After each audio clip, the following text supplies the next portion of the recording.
Salam, hər vaxtınız xeyir olsun. Kanalımın əziz izləyiciləri. İyun ayının 7-si 4-cü ixtisas qrupu üzrə biologiya fənnindən imtahan verəcək abituriyentlər üçün çəkirəm bu sınağı, sınaq izahını. Deməli, əziz abituriyentlər, nəzərə alın ki, imtahanda sizin qarşınıza əvvəlki illərin sınağı, qəbulları, model suallarından təkrar suallar və yaxud da oxşar suallar düşə bilər. Ona görə də mən bu sınağı keçmiş TQDK-nın və yaxud da keçmiş illərin sınağı, qəbulu, model suallarının içərisindən seçib hazırlamışam. İzləyin və faydalı olarsa, zəhmət olmasa bəyənin. Ya yeni şeylər öyrənəcəksiniz bu sınaqda, ya da bildiklərinizi təkrar edəcəksiniz. Yəni ümumi bu video izah sizlər üçün mütləq ki, faydalı olacaqdır. Gəlin baxaq birinci suala. Xolesterin. Xolesterin üçün doğru olanları seçəcəyik. Xolesterin zulal deyil. Xolesterin yağa bənzər maddədir. 3 doğrudur. Xolesterin ateroskleroz xəstəliyinin yaranmasına şərait yaradır. Belə ki, arteriya damarlarının divarlarını tutaraq damar keçiriciliyini deməli zəiflədir, damarı zədələyir və beləliklə də ateroskleroz xəstəliyi yaradır. Ürəyin tac damarlarını da bu maddə tuta bilər, xolesterin tuta bilər. Burada isə 4-də isə yazıb ki, zədələmir. Deməli, səhv fikirdir. Damarların divarında yığılır, doğrudur. Polisaxarid deyil, karbohidrat deyil, xolesterin yağa bənzər maddədir. Cavab olacaq 2, 3, 5, yəni Y variantı. İsti qanlı heyvanlar üçün, yəni quşlar və məməlilər üçün ortaq xüsusiyyət. Hər ikisinin ürəyində 2 növ qan olur. Bəli, arteriya və venoz qan. Ürəyin sağ hissəsində, yəni sağ qulaqçıq və sağ mədəcikdə venoz, sol hissəsində, sol qulaqçıq və sol mədəcikdə isə arterial qan olur. Hər ikisində. Pəncə lüləsi sadəcə quşlarda, plasenta sadəcə məməlilərdə, diafraqma sadəcə məməlilərdədir. Daxili mayalanma isə hər ikisində var. Deməli, cavab 1, 5, 6 D variantı. Erkək may böcəyi dişidən fərqlənmir. Hüceyrələrində xromosom sayına görə, bəli, hüceyrələrində xromosom sayına görə fərqlənməz. Eyni növün fərqləridir. Gözlərin quruluşuna görə fərqlənməz. İybilmə orqanının inkişafına görə bu əslində fərqlənər. Deməli, çünki erkəklərdə iybilmə qabiliyyəti daha yaxşı inkişaf edib. Bu videoma yəqin ki, müəllimlər də baxacaq. Bu müəllimlər üçün daha faydalı məlumatdır. Nəinki abituriyentlər. Eyb yox, burada digər variantlara baxaq. Hüceyrədə atosom xromosomlarının sayına görə, bəli, atosom xromosom sayına görə fərqlənməz. Eynidir. Yəni, atosom xromosomun növün fərqlərində eyni saydadır. Cinsiyyət sistemin quruluşuna görə əlbəttə ki, fərqlənər. Dişi ilə erkək cinsiyyət sistemi eyni deyil axı. Hüceyrədə xromosom müxtəlifliyinin sayına görə, bu xromosom müxtəlifliyinin sayına görə deməli, bircə dəqiqə, cinsiyyət sistemin quruluşuna görə fərqlənir. Bunu götürmürük biz əslində. Mən bunu niyə işarə elədim? Biz bunu götürmürük, hə. Çünki bizdə fərqlənmir, soruşur. Hüceyrədə xromosom müxtəlifliyinə görə fərqlənəcək təbii ki. Çünki dişi və erkəkdə cinsiyyət xromosomları fərqlidir. Deməli, sayına görə fərqlənir. Bunu götürmürük. Qanatların quruluşuna görə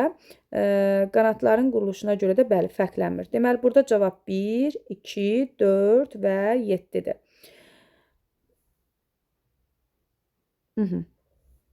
Deməli, 1,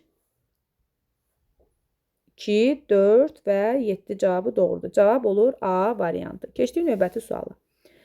Növbəti sualımız, 4-cü sualımız. Baxaq, burada nə deyir?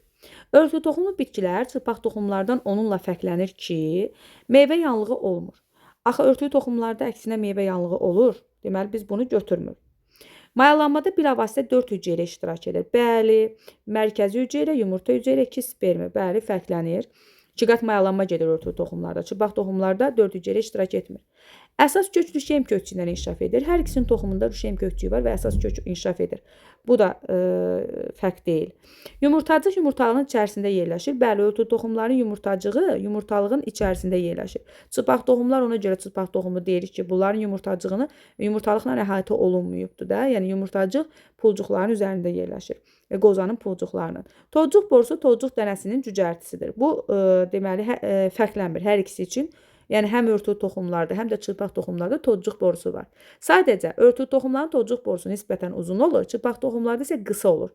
Bunun səbəbi də örtü toxumlarda dişiciyin olmasıdır. Dişiciyin ağızcığına düşən toxum orada daha doğrusu tozcuq orada cücərib, tozcuq borusu əmələ gətirib, yavaş-yavaş deməli dişicik sütuncuğu ilə hərəkət edərək gəlib yumurtacığa daxil olmalıdır. Ona görə uzundur. Amma çılpaq toxumlarda birbaşa yumurtacığın üzərinə düşdüyü üçün qısadır.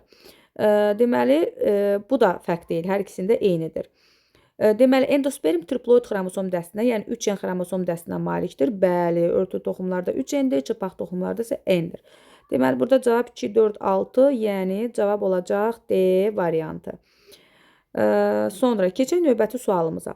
Anadontanın qan damar sisteminin hansı hissəsində venoz qan olur? Anadontanın deməli ürəyində, ümumiyyətlə mollyuskların ürəyində arterial qan olur. Ona görə də anadontanın qulaqcığı və mədəciyində venoz qan olur. Bunu çıxırıq. Ürəkdən çıxan arteriyada. Ürəkdə əgər ancaq arterial qan olursa, ürəkdən çıxan arteriyada da arterial qan olacaq da. Ona görə bunu da çıxırıq. Venalar qanı ürəyə gətirən damarlardır. Ürəyində ancaq arterial qanı olsa, deməli vena da ürəyinə arterial qan gətirir. Qanı qəlsəmələrə gətirən damarlarda, bəli, qəlsəmələrə qan təmizlənmək üçün gəlir. Qanı qəlsəmələrə gətirən damarlarda venoz qan ola bilər. Olur daha doğrusu. 6-cı suala baxaq. Göstərilənlərdən hansına həm fotosintez edici bakteriyalarda, həm də fotosintez edici çoxhüceyrəli orqanizmlərdə rast gəlinir? Bakteriyalarda da, fotosintez edici çoxhüceyrəli orqanizmlərdə də ribosom var, zual sintezi gedir, transkripsiya və translasiya hər ikisində rast gəlirik. Həm transkripsiya, həm translasiya. 1, 3-ü götürürük. Holgi kompleksi bakteriyalarda ümumiyyətlə membran quruluşda orqanoid yoxdur. Xromatofor bakteriyalarda yoxdur. Plazmatik membran hər ikisinin, ümumiyyətlə 4 aləmin 4-ünün də plazmatik membran, yəni 4 aləmin 4-ünün də hüceyrələrində plazmatik membran var. Rizosom bir membranlı orqanoidli bakteriyalarda yoxdur. Cavab 1, 3 və 5 olur D variantı. İdeoadaptasiyadır. İdeoadaptasiya bildiyimiz kimi təkamülün yoludur və ideoadaptasiya gəlin baxaq görək hansı variantda qeydə alınıb. Deməli, mamırlarda yarpağın əmələ gəlməsi ideoadaptasiya deyil, bu aramorfoz ola bilər.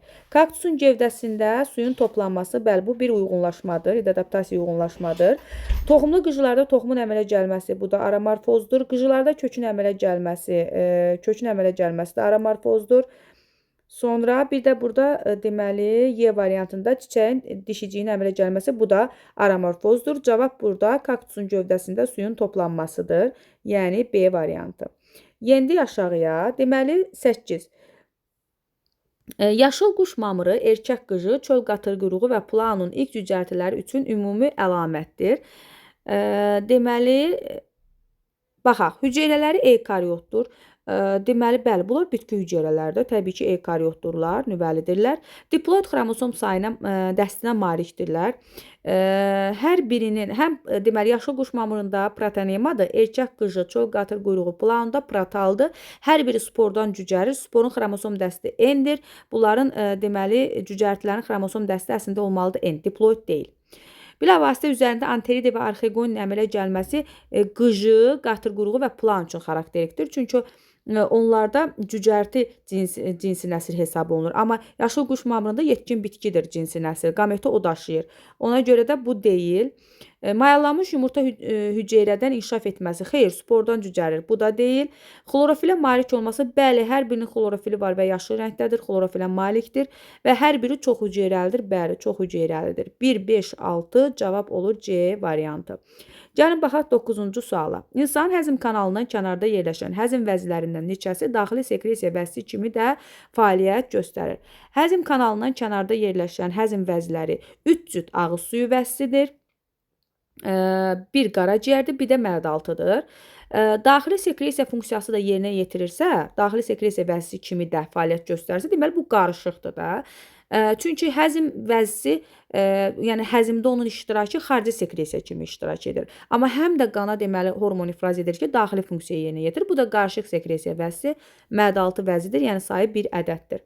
İnsanda ara neyronun iştirak etmədiyi refleks. Biz bilirik ki, mürəkkəb reflekslə refleks qövsünə, sadə refleks qövsünün fərqi, mürəkkəb refleks qövsündə mərkəzdə ara neyron da iştirak edir. O zaman biz sadə refleks qövsünü seçməliyik burada. Göz qırpmadır, öskürmə, udma, askırma, bura mürəkkəb reflekslərdir. Orada mərkəzdə ara neyronu iştirak edir. Ümumiyyətlə bu refleks qövsündə 3 növ neyron 3-də iştirak edir. Amma diz refleksində ara neyron iştirak etmir mərkəzdə. Burada sadəcə 2 növ neyron iştirakı var, hissi və hərəki.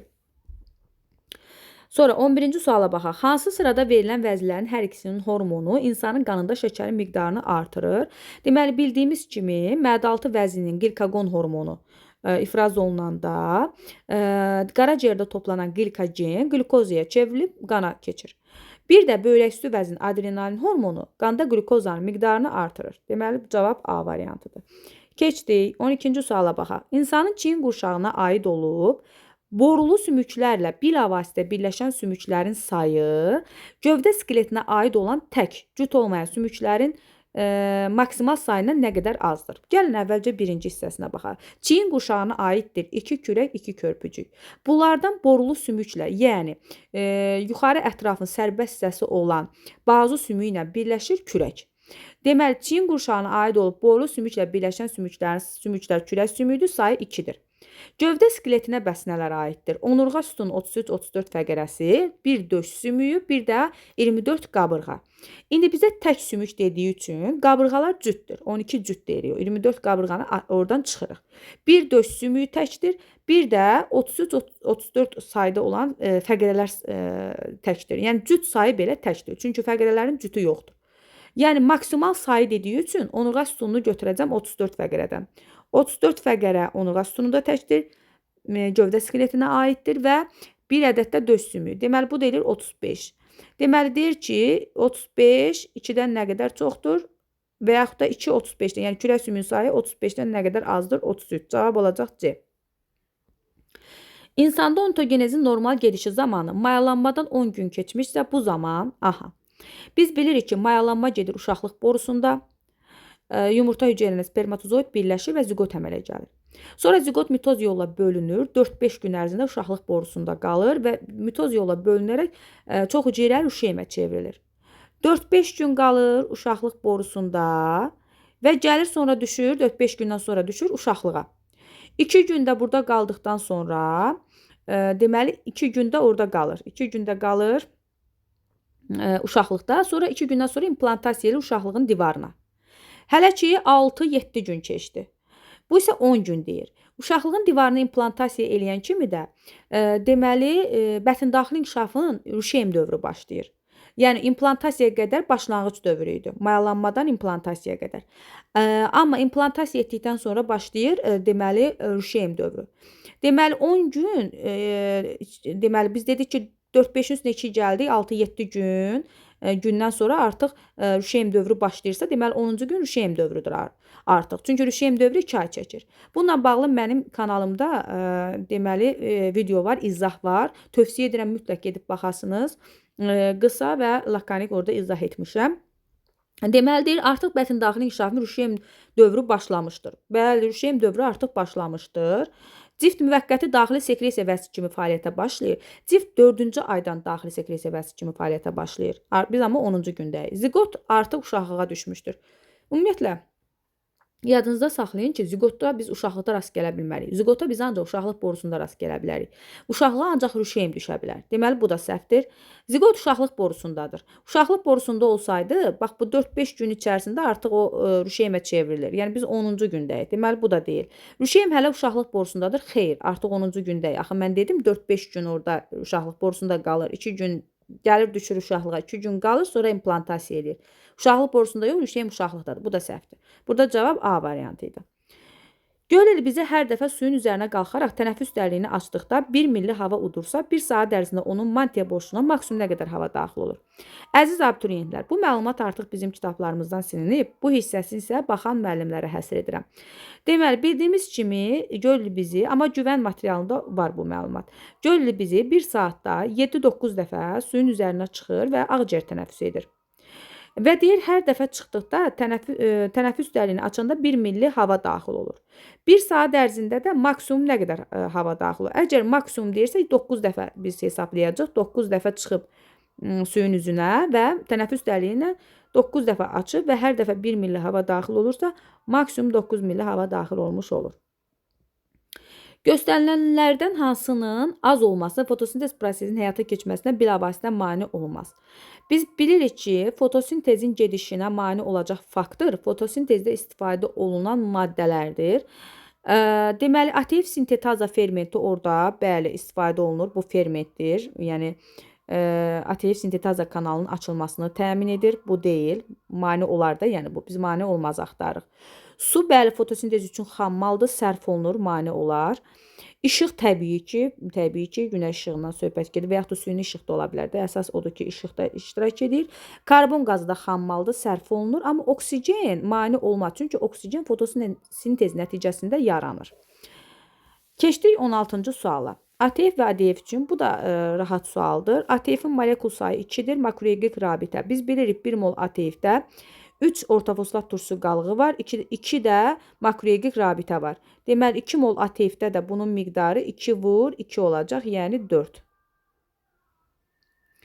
ADF-də isə 2 ortofosfat turşusu qalığı var və 1 makroeqlik rabitə var. 3 ADF-də də 3 makroeqlik rabitə olur. 4 plus 3 də bərabərdir 7-yə. Sonra çiçəklərin sayı noxud bitkisi çiçəyindəki ləçəklərin, bitişik ləçəklərin sayı. Gəlib baxaq. Noxud aiddir paxlalı bitkilərə. Çiçəyində deməli ləçəklərin sayını verib, çiçəyin sayını verib və bitişik ləçəklərin sayını. Gəlin bir noxud bitkisi çiçəyi üçün buna baxaq.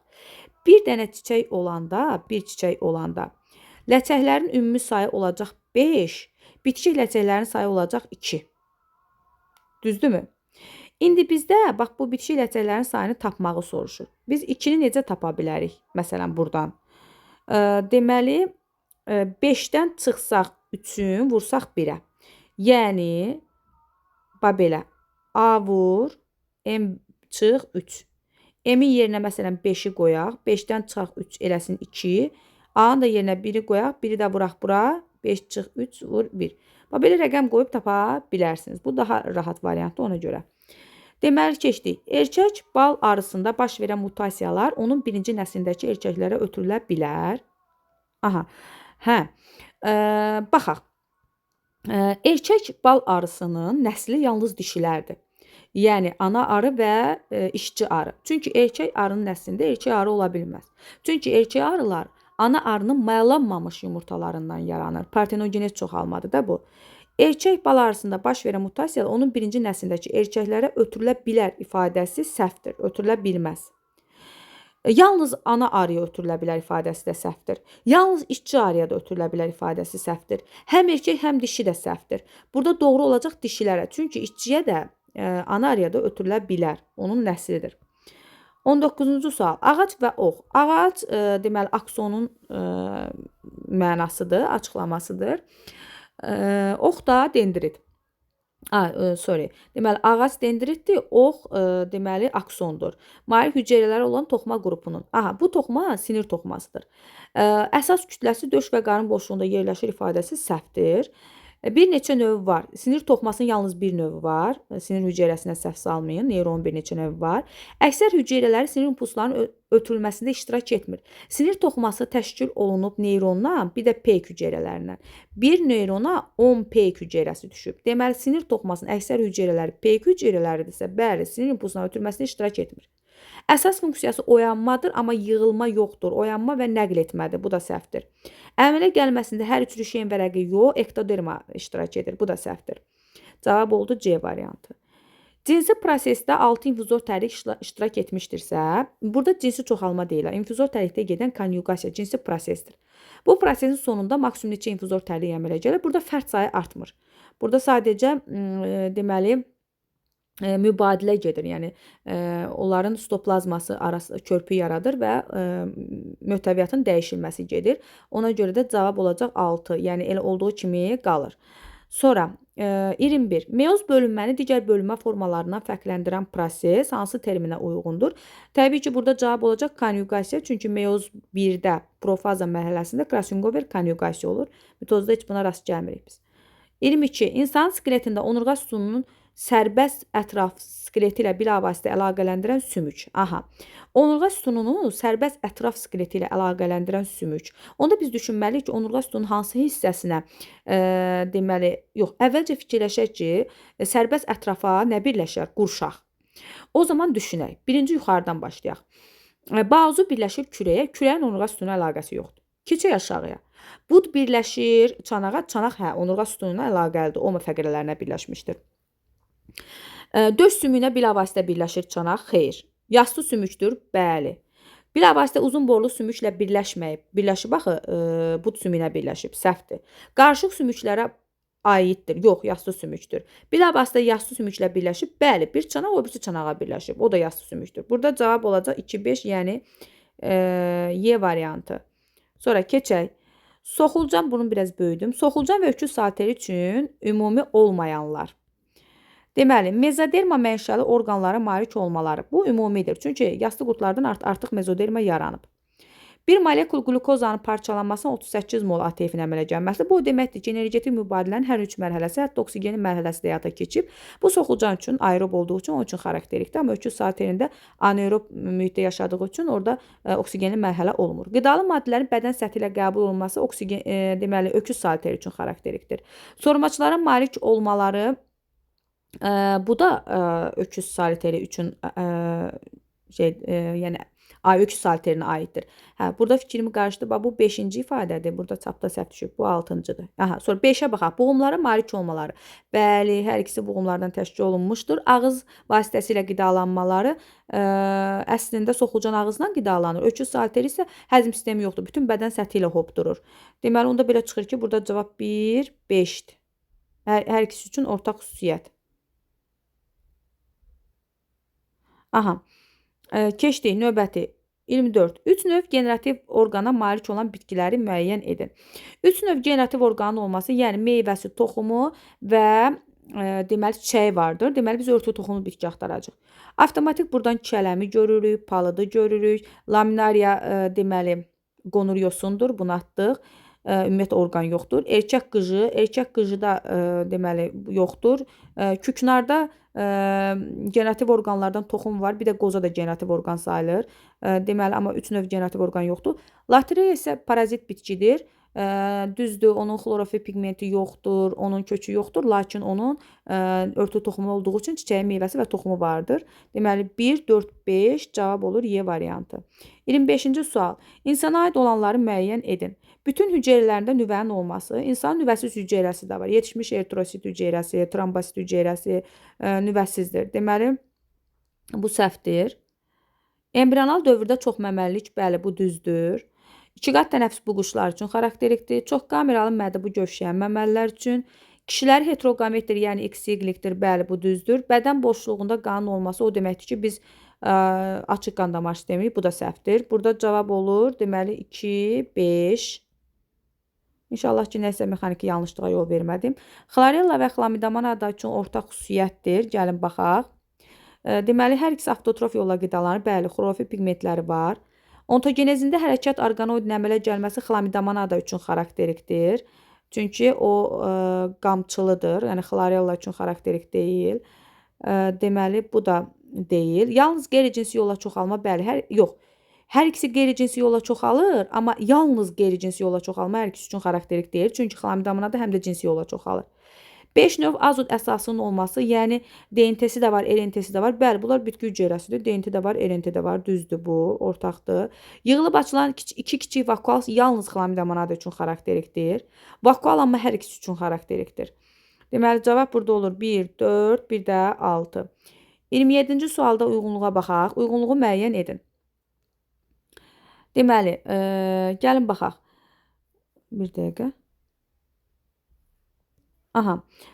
Deməli, onurğa sütunu gövdə və quyruq şöbədən ibarətdir. Bu, xanı balığı üçün xarakterikdir. Yetkin fərddə dəri və ağciyər tənəffüsü olur. Bu, göl qurbağası üçün xarakterikdir. Yetkin fərddə qan tənəffüs orqanlarında təmizləndikdən sonra bilavasitə bədən orqanlarına aparılır. Yəni onda belə çıxır ki, ürəyə gəlmir də. Bədən orqanlarını aparır, ürəyə venozlaşandan sonra gəlir. Bu da xanı balığı üçün xarakterikdir. Döş qəfəsi var zolaqlı kərtənkələnin. Ön ətraf qurşağında cüt kürək, cüt körpücük, cüt qarğa, tək döş sümüyü. Bu da qurbağa üçün xarakterikdir. Bu da oldu bizim uyğunluq sualı. Keçdik deməli situasiyaya. Rusiyada Orlov Löhrəm at cinsinin, bunu özüm hazırladım, alınması istiqamətində aparılan çarpazlaşmalara aid verilmiş sualları cavablandırın. Birinci nəsildə hibridin alınmasına aparılan çarpazlaşmanı sxematik təsvir edin. Sxematik təsvir edin deyəndə orada yazmalısınız ki, deməli ərəb minik atı, ayğırı, yəni erkəyi çarpazlaşır Danimarka yük atının madyanı, yəni dişisi. Burada da ayğır yazaq. Ayğırı. Çarpazlaşır və alınır nə? F1 nəslində hibrid. Birinci sualda bunu soruşur. İkinci sualda 29-da ikinci nəsil hibridin alınmasında aparılan çarpazlaşmanı sxematik təsvir edin. Sonra bu hibridin erkəyi çarpazlaşdırılacaq Hollandiya yük atının dişisi ilə, madyanı ilə. Bu hibridin ayğırı onunla çarpazlaşır. İkincidə də bunu yazacaqsınız və nəticədə orada alınır F2 nəslində, buradan yazıram F2-ni, F2 nəslində alınır Rusiya, Orlov, Löhrəm, at cinsi.